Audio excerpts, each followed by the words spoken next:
दर्द का रिश्ता होता है। इस घर में मेरे साथ जो भी बर्ताव हो रहा है वो सिर्फ इसलिए हो रहा है क्योंकि आप मेरे फूफा जी हैं। तुम्हारी जो औकात कल तक थी ना, आज भी हमारे सामने तुम्हारी औकात वही है। जब से देख रहा हूं लगातार कुत्ते की तरह भौंक रहे हो। हेलो शिखा, बस 5 मिनट में तुम्हारे पास पहुंच जाऊंगा। तुम अब निकल रहे हो कहाँ? तुम्हें सुरभि ने तो नहीं रोक लिया? सुरभि मुझे क्या रोकेगी, वो तो खुद कुछ दिनों की मेहमान है।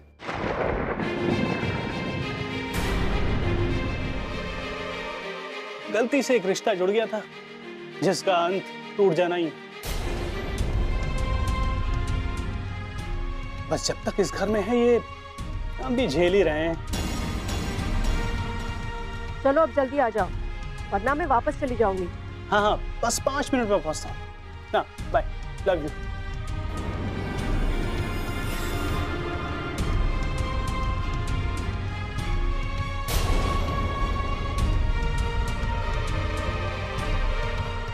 कब तक तुम रहोगी इस घर में पता नहीं। तुम इस घर के लिए तो कुछ कर नहीं पाई, इसलिए तुम्हारी जगह ना मेरे दिल में है ना इस घर में।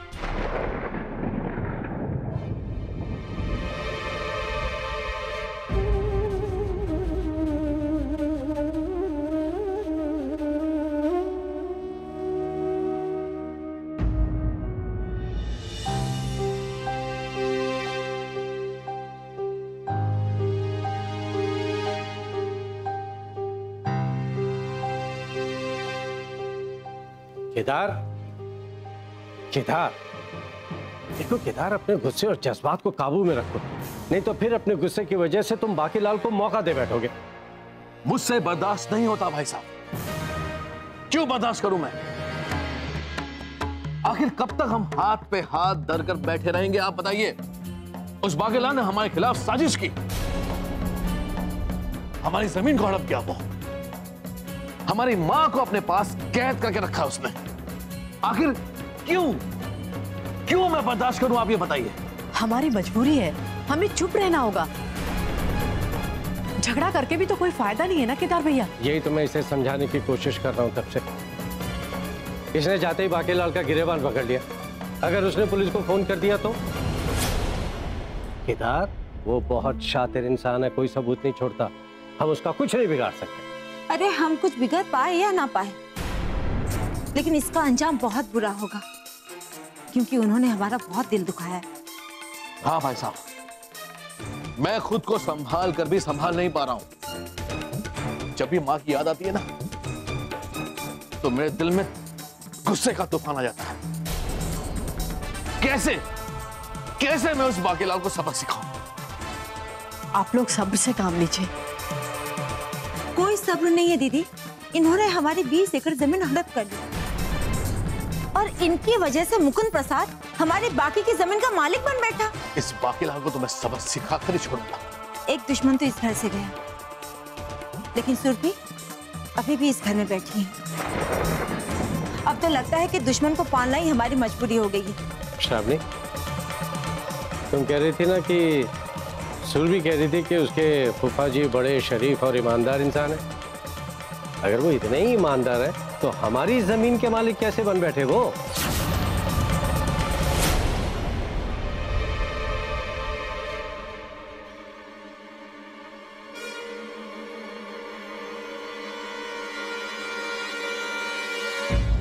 भाई साहब, वैभव ने कहा था ना कि बाकीलाल के मोबाइल के जरिए भी हम मां को ढूंढ सकते हैं। हाँ केदार, तो वैभव इस बात पर नजर रखा है। तुमने देखा ना, बाकीलाल दिल्ली में बैठा है और वैभव बता रहा था कि बाकीलाल अपना ज्यादा वक्त घर में ही गुजारता है। अब मां तक पहुंचने का रास्ता तभी मिलेगा जब वो वहां से जाएगा और उसका मोबाइल उसके पास हो तब। धीरे बोलिए भाई साहब, अब बात करते वक्त इस बात का ख्याल रखना होगा हमें कि उनकी जासूस इस घर में अभी भी बैठी है, और ऊपर से दीदी ने तो उसे मोबाइल भी दे रखा है।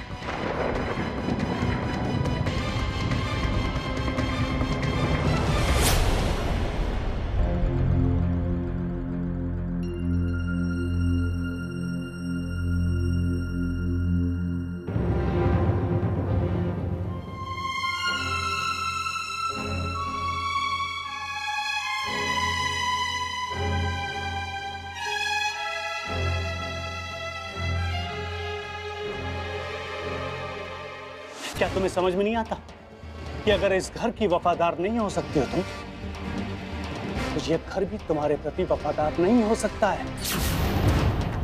जो इज्जत इस घर ने तुम्हें दी है ना, गुजरते हुए वक्त के साथ तुम खोती जा रही हो। तुम्हारा क्या अंजाम होगा ये तुम्हें भी नहीं पता है।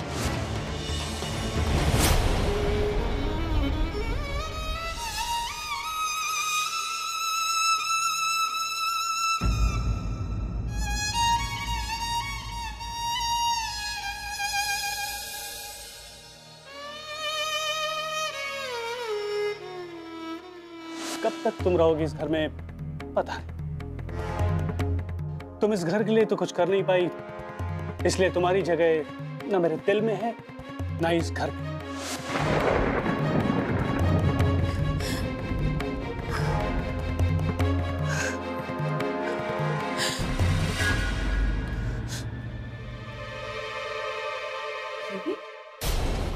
रो क्यों रही है तुम? कुछ नहीं माँ जी, बस ऐसे ही। वैभव कहाँ है? जी वो शिखा से मिलने गए। शिखा से मिलने गए? और तुम्हें बता कर गया है? जी मुझे चोट पहुंचानी है तो मुझे ही बताकर जाएंगे ना। पता नहीं वैभव की नजरों में इस रिश्ते की क्या अहमियत है। मेरी नजरों में ये रिश्ता ऐसा है जो सिर्फ एक ही बार जोड़ा जा सकता है। एक लड़की सिर्फ एक ही बार दुल्हन बन सकती है। वो अपने ससुराल की चौखट पर सिर्फ एक ही बार कदम रख सकती है। शायद वैभव की नजरों में इस रिश्ते की कोई अहमियत ही नहीं है।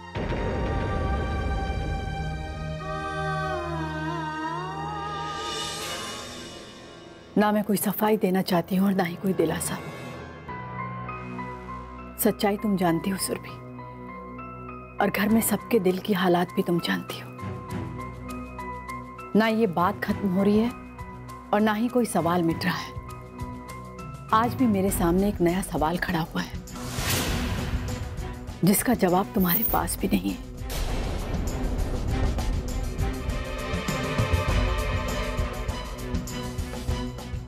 तुम्हारे फूफा जी तो बड़े ईमानदार आदमी है ना। बाकी की बची हुई जमीन तो उन्हीं के नाम है। फिर वो अपनी ईमानदारी साबित करने के लिए बाकी के कागजात यहाँ घर वालों को लाकर क्यों नहीं सौंपते? फिर शायद इस घर के लोगों को ये सोचने पर मजबूर होना पड़े कि तुम्हारे फूफा जी लालची इंसान नहीं है।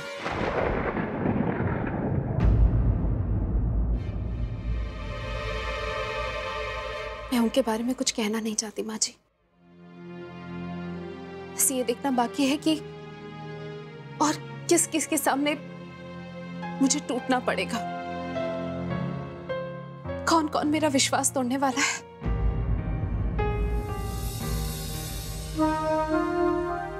तुम्हारा विश्वास तो तुम्हारे फूफा जी ने तोड़ा है सुरभि। मैं किसी को दोष नहीं देना चाहती माँ जी। शायद ये मेरे तकदीर का ही दोष है। पता नहीं, शायद मैंने अपने फूफा जी पर विश्वास करके गलती की, वैभव पर विश्वास करके गलती की, या इस घर के लोगों पर विश्वास करके गलती की। शायद मेरे विश्वास की विडंबना ही ऐसी है माँ जी। टूट जाना ही उसकी नियति है। विश्वास तो मेरा यहाँ भी टूटा है माँ जी। सबने मेरा विश्वास तोड़ा है।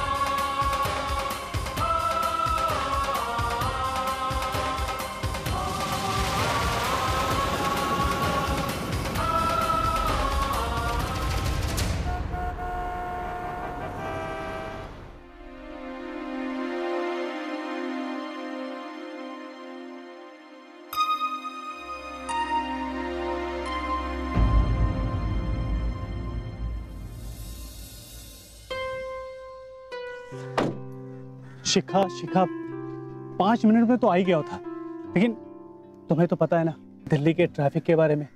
अच्छा होता कि इंतजार करके मैं वापस लौट गई होती। मैं यहाँ तुम्हारा इंतजार कर रही हूँ और तुम वहां सुरभि के साथ बैठे हो। सॉरी सॉरी बोला ना, अब माफ भी कर दो ना यार। अब इतना भी गुस्सा किस काम का? मुझे इंतजार करना बहुत बुरा लगता है वैभव। मैंने तुमसे कितनी बार कहा है कि मुझसे इंतजार मत करवाओ। एक तुम हो और एक वो सुरभि है जिसे आज भी इंतजार है कि मैं उसे पति का प्यार दूं, लेकिन आज तक मैंने उसे अपने करीब भी नहीं आने दिया। करीब नहीं आने दिया तो क्या हुआ? शादी तो करनी पड़ी ना। अरे ये क्या सोचने लगी तुम? वो शादी कोई शादी थोड़ी नहीं थी, वो तो एक नाटक था। ना कोई गवाह था, ना किसी ने उस शादी को देखा, और वो शादी भी रजिस्टर नहीं हुई थी। अपनी दादी माँ को वापस पाने के लिए तुमने सुरभि नाम का ढोल अपने गले में बांध लिया है। क्या तुम्हारी दादी माँ वापस आ गई? और अगर नहीं आई है तो इस ढोल को अब तक गले में बांधकर क्यों बजा रहे हो? निकाल बाहर करो उसे। अरे उसे निकालने की जरूरत नहीं है। उसे अपनी हालत पर जिस दिन तरस आएगा ना, वो खुद ब खुद घर छोड़कर चली आएगी, क्योंकि उसे अच्छी तरह पता है कि उसका उस घर से रिश्ता चलने वाला नहीं है। मैं तो खुद उसे उस घर से धक्के मार के बाहर निकालना चाहती हूँ, क्योंकि सुरभि वो लड़की है जिसने मेरी जगह लेने की कोशिश की है। मैं उसे उसकी औकात बताना चाहती हूँ। उसने मेरी जगह खड़े होने की कोशिश की है। मैं तो उसे खुद तुम्हारे घर से बाहर निकालूंगी। इस शुभ काम को तुम जरूर करना, इसके लिए मौका मैं तुम्हें जरूर दूंगा। तुम्हें पता है वैभव, मैंने इशारों में तुम्हारे मम्मी को ये बताने की कोशिश की कि तुम्हारी ट्रैवल एजेंसी में जो पैसे लगे हैं वो मेरे पापा के हैं। मेरे पापा तुम्हें पसंद करते हैं।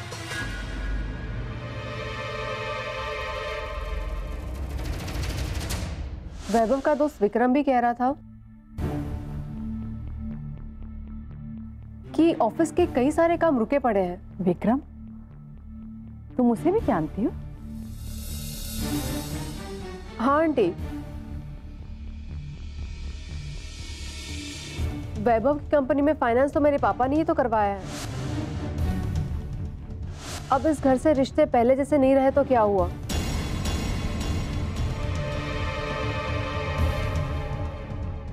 पापा वैभव को बहुत मानते हैं, शायद इसीलिए उन्होंने फाइनेंस कराया होगा। पर वैभव ने हमें कभी बताया नहीं। वैभव को तो खुद पता नहीं है आंटी, वो तो मैं आपको बता रही हूँ। लेकिन फिर भी सुरभि को बहू बनाने का फैसला हो गया। शिखा, सबके मन में बस दादी माँ को वापस लाने की बात थी बस। मैं तो बस दिन रात इसी कोशिश में लगा रहता हूँ कि दादी माँ का पता लगा सकूं, लेकिन अब तक दादी माँ का पता नहीं लगा। क्या इस मोबाइल के जरिए पता लग पाएगा? हाँ शिखा, ये मोबाइल ही मुझे शायद दादी माँ तक पहुंचा दे।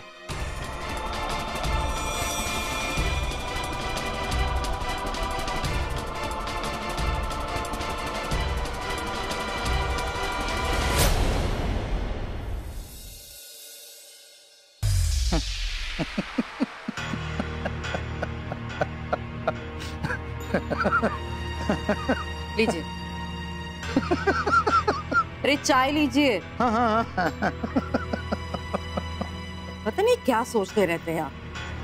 जब से इस घर में आए हैं ना हम लोग, तब से आपका सोचना कुछ ज्यादा ही बढ़ गया है। बस अब वो 20 एकड़ जमीन किसी तरह हमारे नाम हो जाए। अब वो 20 एकड़ जमीन से हमें क्या लेना देना लेना। दर्द का रिश्ता होता है। पता नहीं क्या सोचते रहते हैं आप। जब से इस घर में आए हैं ना हम लोग, तब से आपका सोचना कुछ ज्यादा ही बढ़ गया है। नहीं नहीं नैना, ऐसी कोई बात नहीं है। वो दरअसल मैं किसी की बेवकूफी पर हंस रहा हूँ। देखो ना, अपने जो मिट्टी के शेर है ना, कितने बेवकूफ हैं। अब ये मोबाइल मैंने अपना अमरनाथ भाई साहब की गाड़ी में छोड़ा था। उन्हें ये मोबाइल मिल भी गया तो उनका बड़ा बेटा वैभव ये कह के वापस दे गया कि ये आपका है। अब इसे मैं ईमानदारी कहूँ या बेवकूफी? उनकी इसी बात का तो हमें फायदा उठाना है। लो, उठाना क्या है, उठाते ही रहे। अब देखो ना, ये मोबाइल कितने काम की चीज है। मेरा तो मन करता है कि इसे अगरबत्ती दिखाओ, इसकी आरती उतारो। अरे वाह, अगर ये मोबाइल ना होता तो मेरा तो सारा का सारा काम बिगड़ ही गया होता अपने हिसाब से। सच कह रहे हैं आप। अरे इसी मोबाइल ने तो आपको बताया था कि वो लोग हरिद्वार जा रहे हैं। वही तो नैना, वही तो मैं कहूँ कि ये फोन मेरे लिए तो साक्षात भगवान है। मेरे कितने काम आया है, और देख लेना आगे भी कितना काम आएगा अपने हिसाब से। असल में कहा जाए तो केदार भाई साहब और अमरनाथ भाई साहब के मुंसूबों को मिट्टी में मिलाने वाला मोबाइल भी यही है। हाँ नैना, हाँ। कितनी दूर तक सोचा था अमरनाथ ने कि वैभव के साथ उस सुरभि की शादी करा देंगे। तो वो मुकुंद प्रसाद चौरसिया दौड़ा दौड़ा उनकी मां को लेकर आएगा और उनके पास छोड़ जाएगा अपने हिसाब से। लेकिन मैंने अमरनाथ के सारे मंसूबों पर पानी फेर दिया अपने हिसाब से। बस अब वो 20 एकड़ जमीन किसी तरह हमारे नाम हो जाए। अब वो 20 एकड़ जमीन से हमें क्या लेना देना लेना। अब चाहे वो 20 एकड़ हो या 200 एकड़, हमारा तो कोई वारिस ही नहीं है।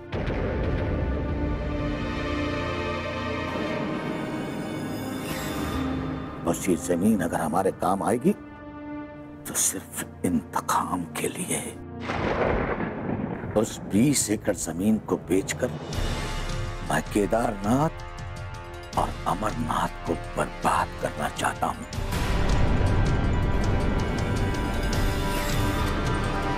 अपनी चिता के लिए लकड़ियां नहीं खरीदना चाहता, बल्कि उन लोगों को बर्बाद करना चाहता हूं। और मेरी जिंदगी का मकसद सिर्फ और सिर्फ अमरनाथ की बर्बादी है। ये एक और महाभारत है। इस महाभारत का अंत वैसा ही होगा, रक्तपात और निर्वंश।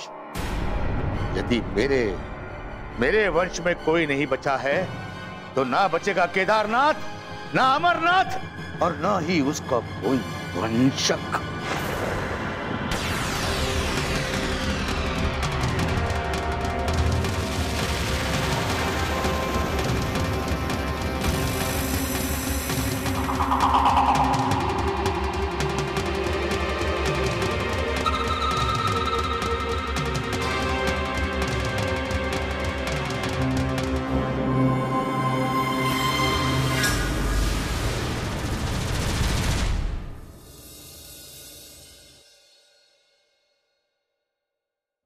आप अपनी ईमानदारी की बात तो रहने दीजिए। मुझे तो लगता है कि सुरभि का रिश्तों पर से ही विश्वास उड़ गया है, क्योंकि मुझे तो लगता था कि सुरभि का इस दुनिया में कोई ना सही, पर हम तो है। ठीक कह रही हो भावना। सुरभि के लिए हम ही उसके माता पिता के समान हैं, और हमारे लिए भी वो हमारी बेटी से कम नहीं। पर बेटी तो नहीं है ना। मैं आपको दोष नहीं दे रही हूँ, क्योंकि मैं जानती हूँ कि आप रिश्तों को निभाने की कोशिश जरूर करेंगे।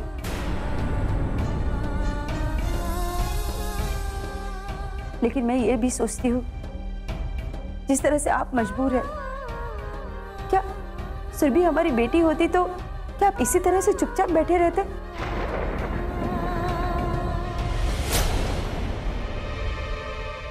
इस तरह देखते रहते? हम किसी के बारे में ये भी कहते हैं कि वो हमारी बेटी की तरह है, वो हमारे बेटे की तरह है। क्या वो जज्बात और वो भावनाएं हम महसूस करते हैं? मैं सुरभि को लेकर जब भी ये महसूस करती हूँ तो यही सोचती हूँ कि यदि वो मेरी बेटी होती तो क्या मैं ये सब कुछ बर्दाश्त कर पाती?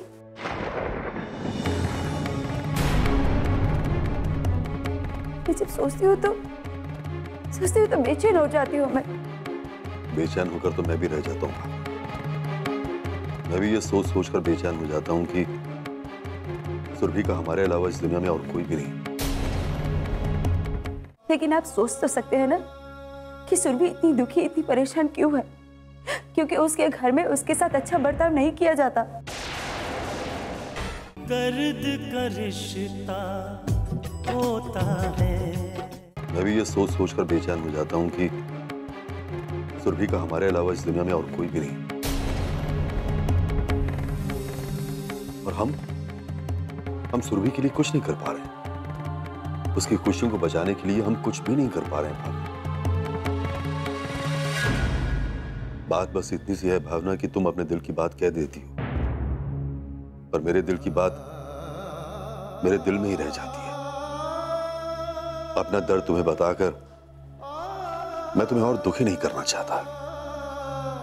मैं भी आपसे ये सब कुछ कहना नहीं चाहती, लेकिन आप सोच तो सकते हैं ना कि सुरभि इतनी दुखी, इतनी परेशान क्यों है? क्योंकि उसके घर में उसके साथ अच्छा बर्ताव नहीं किया जाता। आप समझ सकते हो ना कि वैभव ने सुरभि के साथ शादी सिर्फ स्वार्थ के लिए की थी। दिल का कोई रिश्ता नहीं है वहां। तो सुरभि के साथ उस घर में क्या बर्ताव हो रहा होगा, आप समझ सकते हो ना?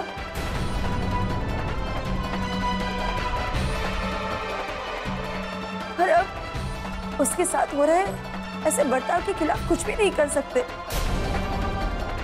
हम भी बुरे वक्त की मार झेल रहे हैं और सुरभि भी। वक्त आने पर हर बात का हिसाब होगा और उस समय सवाल हमारे होंगे, लेकिन जवाब अमरनाथ और उसके परिवार को देने होंगे।